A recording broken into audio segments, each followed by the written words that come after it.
साल 1933 हिटलर जब जर्मनी का चांसलर बना, इसके बाद उसने धीरे धीरे लोकतांत्रिक संस्थाओं को खत्म करके सारी सत्ता अपने हाथ में ले ली और यहीं से शुरू हुआ जर्मनी का डेमोक्रेसी से डिक्टेटरशिप की ओर शुरुआत। Abhängigkeitserklärung der Slowakei zu zerfallen drohte. संवैधानिक बदलावों का इस्तेमाल करके संसद की शक्तियां कम की, विपक्षी पार्टियों को खत्म किया और एक ही पार्टी के शासन की स्थापना की। मीडिया, शिक्षा और प्रचार तंत्र को कंट्रोल किया ताकि लोगों की सोच को बदला जा सके। संस्थाओं और सेनाओं को अपना वफादार बना लिया, विरोध करने वालों को दबाया और डर का माहौल बनाया। लेकिन 1945 में सेकेंड वर्ल्ड वॉर के दौरान हिटलर की मृत्यु के साथ ही जर्मनी की तानाशाही खत्म हो गई। सवाल ये नहीं उठता कि हिटलर ने तानाशाही की, सवाल ये उठता है कि कैसे एक लोकतांत्रिक डेमोक्रेसी देश देखते देखते तानाशाही यानी कि डिक्टेटरशिप में बदल जाता है। नमस्कार दोस्तों, मैं हूं अजय। हार्वर्ड यूनिवर्सिटी के दो बड़े प्रोफेसर स्टीवन और डेनियल ने सन 2018 में एक बुक पब्लिश की, हाउ डेमोक्रेसी डाई।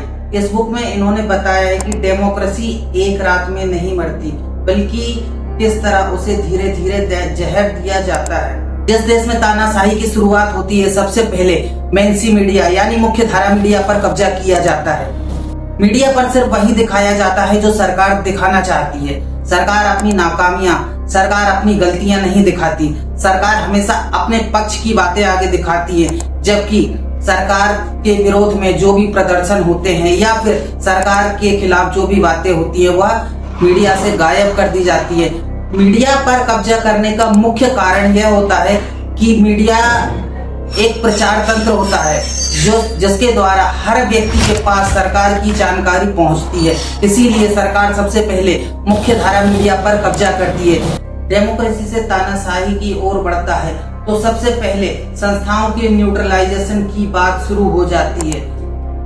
ये वो संस्थाएं होती हैं जो किसी पार्टी या विपक्ष के लिए काम नहीं करती, बल्कि सीधा जनता के लिए काम करती है और निगरानी करती है कि जो कानून बनाए गए हैं वह सभी के लिए बराबर समान मात्रा में हो, चाहे वह आम नागरिक हो या फिर कोई पॉलिटिशियन हो। लेकिन जब भी डेमोक्रेसी से डिक्टेटरशिप की ओर कदम रखा जाता है तो इन संस्थाएं जैसे पुलिस, चुनाव आयोग, ED, CBI, income tax department और बाकी जो भी डिपार्टमेंट है जो कानून व्यवस्था बनाए रखने में सहयोग करते हैं, जैसे अदालत, इन सब में न्यूट्रलाइजेशन का काम शुरू हो जाता है और धीरे धीरे यहाँ से जो ईमानदार लोग हैं उन्हें धीरे धीरे निकालना चालू कर दिया जाता है और संस्थाओं पर पूरी तरह से पकड़ बनाई जाती है ताकि सरकार जो भी काम करे उसका कोई विरोध करने वाला ना हो।